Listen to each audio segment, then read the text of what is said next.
So, who would have thought? Eric Ten Hag wins Manager of the Month, Harry Maguire wins Player of the Month, Garnacho wins Goal of the Month. We are 3 points away from City, 3 points away from top four. Guys, I kid you not, if you had told me this would happen at the beginning of November, I would not have believed you at all. Guys, welcome back to the Glory Reds. And today I'm going to be doing the match preview of Manchester United versus Bournemouth. It's going to be a whole match. We're playing later on this afternoon, so I'm going to go quickly through how I feel about the game. But before I go through that, obviously, I'm going to start off with the press conference that Eric Ten Hag had. Now, I'm just going to go through a couple of questions, what he was asked, how he answered them. I'm just going to skim through them real quick. And of course, I'm only going to be going through the questions that are related to this match.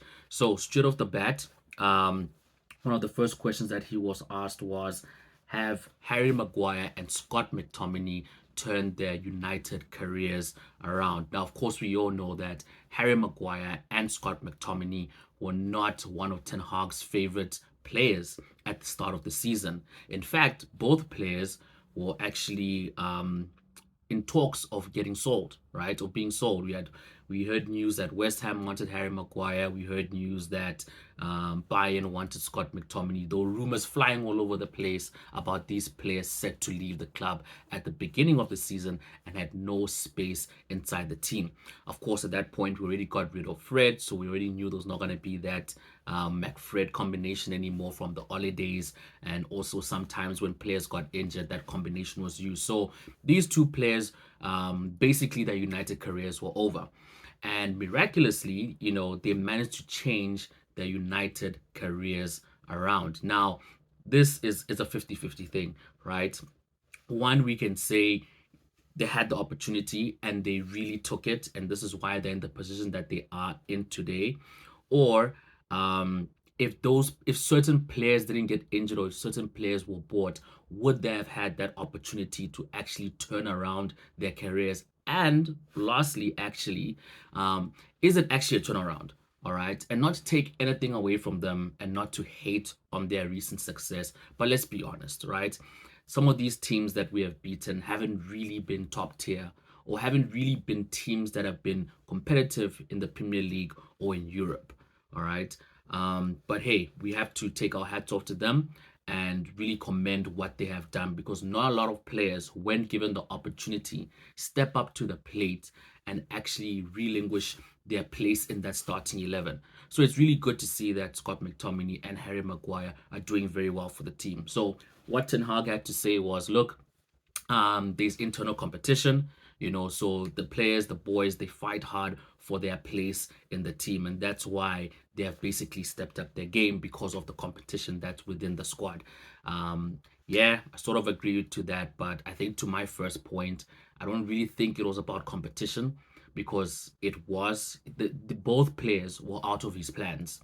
The only way or the only reason that they're in the team is because of injuries. Literally, if Varane never had issues with the manager, if Varane never got injured, if Martinez never got injured, I don't think we're going to be seeing a lot of Harry Maguire. So they were just very fortunate for injuries that occurred in the team for them to be getting a position. Ericsson got injured, Casemiro got injured, and is currently injured, if I'm not mistaken. So, we had no midfielders to play. Mason Mount is injured. He's very questionable in that CDM position. So, yeah, these players got the opportunity, and you gotta, like I said, take your hats off to them. They seized the opportunity, and they're doing very well. Like I said, Harry Maguire got Player of the Month. Scott McTominay is United's top goal scorer, for this season in all competitions, leading with 6 goals. So that's something you have to appreciate. All right, so he was asked about Marcus Rashford. Obviously, we know Marcus Rashford was left out of the squad against Chelsea. He did not make the starting lineup, but did feature obviously later on during the game. So Ten Hag was basically asked, did that phase Marcus Rashford? Did he see a reaction from Marcus Rashford because he was left on the bench?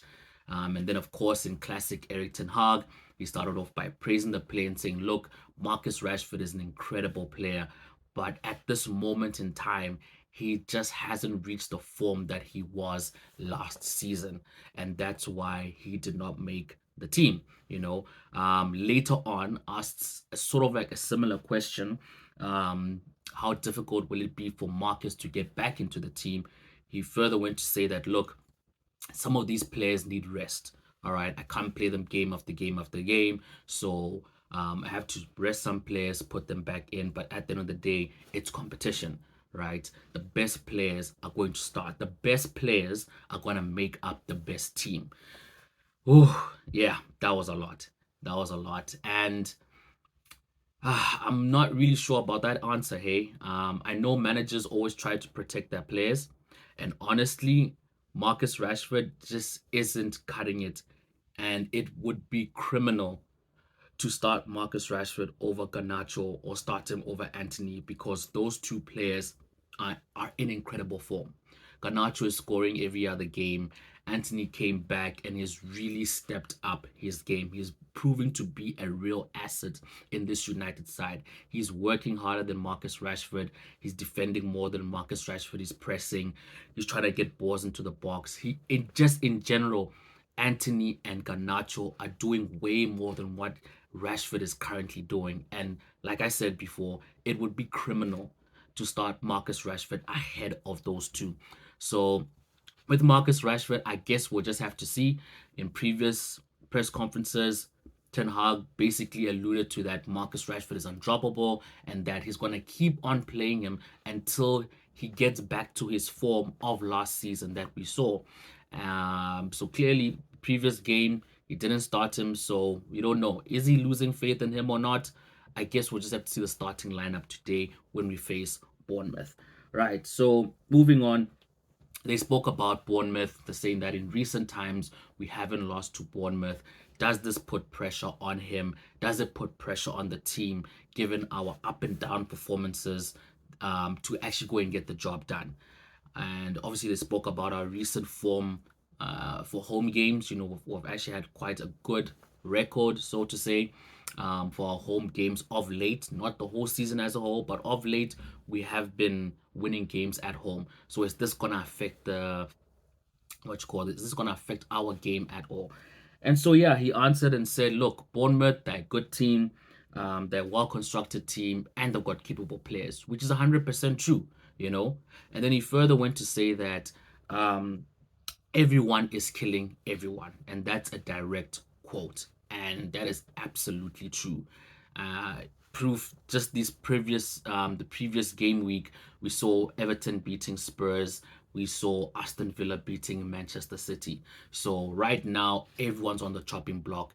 You have to be switched on if you're a team in this period, especially in this December period where we have a lot of games back to back and other competitions going on as well. A lot of the team players have to be switched on at all times because everyone is hungry for points during this period of time. So if you're not switched on, you can literally get beat by anyone. This is the period where you can't underestimate any team that you're facing. And so Ten Hag said that we have to be 100% ready to go in there and win that game. It's ours to lose.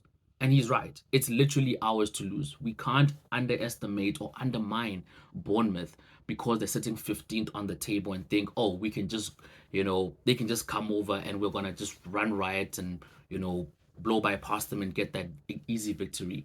It's not going to be an easy victory. It's going to be a challenging match. So these players need to be switched on. They need to continue with this good run of form, and they need to make sure that we seal the deal. So we're always keeping that 3 point gap between us and City and us in top four, right? So basically, what I'm trying to say is there's still hope. There's literally still hope for top four. So hopefully, we can do the right thing and make sure we get the 3 points at home against Bournemouth. Right now, last question I wanted to go through is he was asked how difficult will the team selection be this weekend.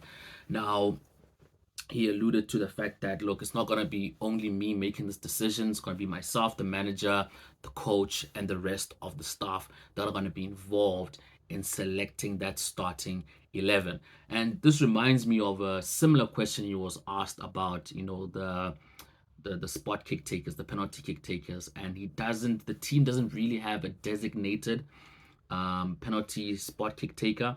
So match by match, they have a roster of players who they think that are gonna be taking the penalties during this game, and of course, that's probably based on recent form and how they've been performing in training. So game by game, they'll have a list of these are the 3, 4, 5 players that are going to be taking the penalty. And then I guess when we get awarded the penalty, it's between the players who have that decision to say, okay, I'll take it. Or maybe the captain himself, Bruno Fernandes, is the one who points out and says, hey, look, you can take this penalty. We saw that with was it the Everton game where we got awarded the penalty and he gave it to Marcus Rashford. So that's just another example. Was it Everton or Galatasaray? One of those two games. But anyway, you know which game I'm talking about. Bruno, we got awarded a penalty through Martial, and Bruno Fernandes awarded that penalty to Marcus Rashford, and of course he buried it at the back of the net. So yeah, guys. Those are basically the few questions I wanted to go through from the press conference. Obviously in relation with the match. Right now, let's get to that predicted starting 11. So I'm gonna go with a similar team that he used against Chelsea with slight changes here and there. Right. So from the back, Andre Onana, I don't think he's gonna be dropped anytime soon. So he's definitely going to be our goalkeeper for this match. Right back, I do believe he's gonna continue with Diego Dalot, and I think he'll start Aaron Wan-Bissaka for the Bayern match. So yeah, I think for this Bournemouth, he's gonna go Delo. Otherwise, he's gonna continue doing what he's been doing these recent games and interchanging some of these players in the position. So if he doesn't start Delo, he will start Aaron Wan-Bissaka. But yeah, I'm gonna go with Diego Delo starting at right back.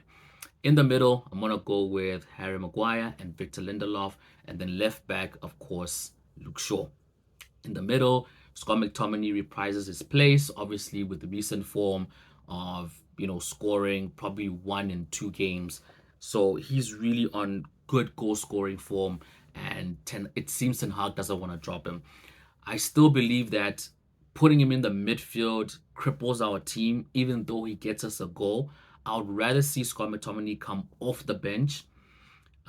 Since he is in goal scoring form, I still think he can have an impact in the side in the last 20 minutes. But I think for the sake of balance, I would rather start McTominay on the bench and have Kobe Mainu or Amrabat. But we know the manager won't do that, so we're gonna go with the safe prediction and say Scott McTominay, and you'll probably start Kobe Mainu because Amrabat started the previous game, and since Kobe Mainu joined the team or became part of the first team, started playing in the starting 11, sorry, we have seen that Ten Hag has been interchanging them game after game.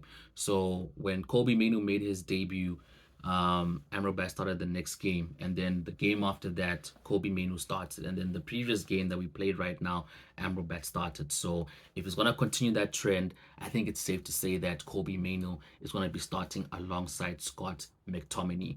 And then of course in our number 10 position, we're gonna start Bruno Fernandes, and up top, here's where here's where it gets a little bit tricky. All right. So like I said before, Garnacho, Anthony have been phenomenal these previous games, right? And they're undroppable. Rasmus Højlund is still trying to find his feet in the Premier League. I think he's only scored 1 or 2 goals, if I'm not mistaken. So he hasn't really been prolific, and that's not his fault. All right, and we'll jump more into that in a separate episode. But just for the sake of keeping this video moving along, I think he may start Rashford in place of Rasmus Højlund. Yeah, I think we may see Rashford playing that number 9 position. Garnacho can't be dropped, so I don't think you'll drop him for Rashford. Us fans, we won't be happy with that. I don't think he wants to drop Anthony at the moment because he's playing very well. So probably wants to keep that consistency from him and doesn't want to interrupt that. Rasmus Højlund's been in and out of the team due to injuries and the likes of that. So I think Rasmus at this point is more interchangeable than the other 2 players. Like I said, other 2 players, really good form at the moment. Rasmus Højlund, he's neither here or there. So he's probably the one who's on the chopping block to be to not start, sorry, to not start, and Marcus Rashford getting that starting position ahead. Yeah, so yeah, Martial, I don't see him starting. Probably will come off the bench, but yeah, I think that's definitely my starting 11. Anjo Nana, Dalot, Harry Maguire, Victor Lindelof, Luke Shaw, Scott McTominay, Kobe Menu, Bruno Fernandes, who did I say? Garnacho, Anthony, and Marcus Rashford. So that's starting 11 I'm going with. In terms of the scoreline, I'm going to go with a 2-1 victory. I think if Bournemouth get into a good space and they take a very good shot at goal, I can't trust Onana to stop all of them, unfortunately. We have seen simple goals getting leaked in. Don't want to be too harsh on the player, but that game against Chelsea, that goal could have been saved. He was off his mark. He dived too early. I don't know what was going on there, but that's textbook saves, you know. And it's so unfortunate because Onana, just like United, having a very up and down season. Some games he's just absolutely phenomenal, saving everything from difficult shots to penalties, and other games he's just letting in the most easiest goals leak into the back of the net. So anything can go with Onana, you just never know. So I always expect us at least to concede a goal. Not that I want us to, I'm just being realistic. I'm trying to give you guys some realistic stats out there, so yeah, I don't want to be too optimistic and say no, we're gonna have a clean sheet. It would be lovely to, but I just don't think that's going to happen. And then in terms of how do I think we're gonna play? Well, let's look at our track record between us and Bournemouth. So in the previous three fixtures, let me just jump to that real quick. I think we haven't lost against them. So the last time we played Bournemouth, and that was an away match, we beat them 1-0. Previously, before that, we beat them 3-0, and the game before that, we beat them 5-2. So in the last game, our goal scorer was Casemiro, who's of course unavailable for us today. And the game before that, when we won 3, it was Casemiro again. So it seems like he has a good record against Bournemouth. Luke Shaw scored, who's going to be available today, and Marcus Rashford scored. And then, of course, the game that we beat them 5-2, it was Mason Greenwood, obviously way, way back. That was before Bournemouth got relegated and came back into the Premier League. So at that point, we still had Mason Greenwood. He scored 2 goals. Rashford scored a goal. Martial scored a goal. And Bruno Fernandes scored a goal. So if history can tell us anything, our forward players have a good goal scoring record against Bournemouth. Now, like I said, a lot of these players, yes, I do know that we have been winning due to individual brilliance and not really playing concisely as a team, right? But of late, there's definitely some improvement in the team in terms of that chemistry. We're starting to build some player relationships. And I think that's due to some of the players that were starting. I think Kobe Mainu has a lot to do with that. I think Luke Shaw has a lot to do with that. I think Anthony has a lot to do with that. I think we're now starting to see more balance in this team. And I think the more players we recover from injury and get integrated back into this team, we're going to get back that flow, that chemistry, that, conciseness between the players in the game and just play better football as a whole. Previously, we were not playing great football, right? We're passing a lot of back balls, side to side, hitting long balls. A lot of the time it looked like ole ball. But of late, we have been trying to string balls together better.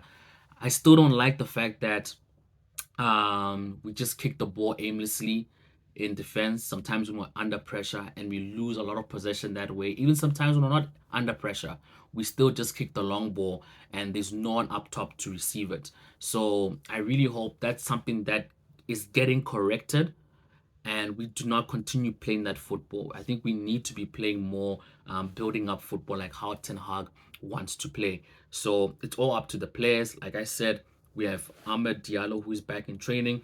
Can't wait to see him in that team. I think he's really going to give Anthony a run for his money. We saw him in preseason. We saw him last season when he was out on loan. He's a really good winger going forward. Plus, I do believe that he has what you call he's more accurate. He's got a better shot accuracy than Ahmed on his left, right? And he can use his right foot as well to ping balls into the box. So he can use both feet while bombing down the wing, and he's really quick as well. I wouldn't be surprised if he's faster than Anthony. He's a really quick lad. So I'm really excited to seeing Ahmed in that team. Whether it's going to be for this game, I'm not sure. The last time I made a big error and said Luke Shaw will only be available for us in January. And, he was back like as soon as we recorded that episode. Next game, he was featuring in the team. And I was really shocked because prior to that news that he was back in training, we never heard anything about Luke Shaw. We never heard that he's in training. He's been training with the first team. He's working with the PT, a personal trainer. None of that. And so with Ahmed, it's sort of come out as the same thing.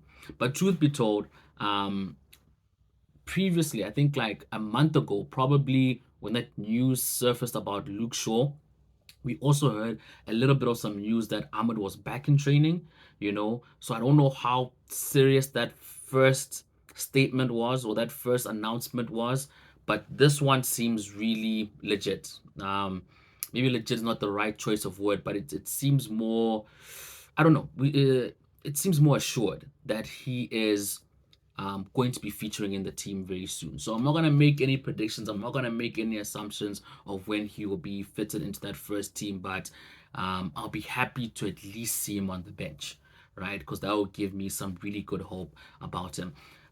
So yeah, we're obviously banking on Harry Maguire to continue with his good run of form in that defense, keeping that solid back line, winning all the aerial balls from the corners, what you call it, with those, and then just playing those brilliant ping passes to our outer wing players. So yeah, I just really hope that Harry Maguire continues with this good run of form. We hope that Garnacho goes and scores another cracker. Scott McTominay obviously is going to do what he needs to do. We know we can't expect him to be doing the duties of a CDM. I'm past that point of complaining about Scott McTominay. He's going to start. We know he's not going to be in the midfield. We know the midfield's going to be overran. So the least he can do is at least score goals, right? If he wants to hang around in the opposition's box, then the least he can do is score goals for us if he's not going to be involved in midfield play. So yeah, guys, that's the match preview for Manchester United versus Bournemouth. Kickoff is at 3 this afternoon, and really looking forward to watching that match. And with that being said, guys, you can catch us on all your favorite podcasting streaming platforms for Glory Reds FC. And of course, we're now live on YouTube as well. So if you want to watch instead of listen, you can find us on YouTube. And with that being said, I'm out. Peace.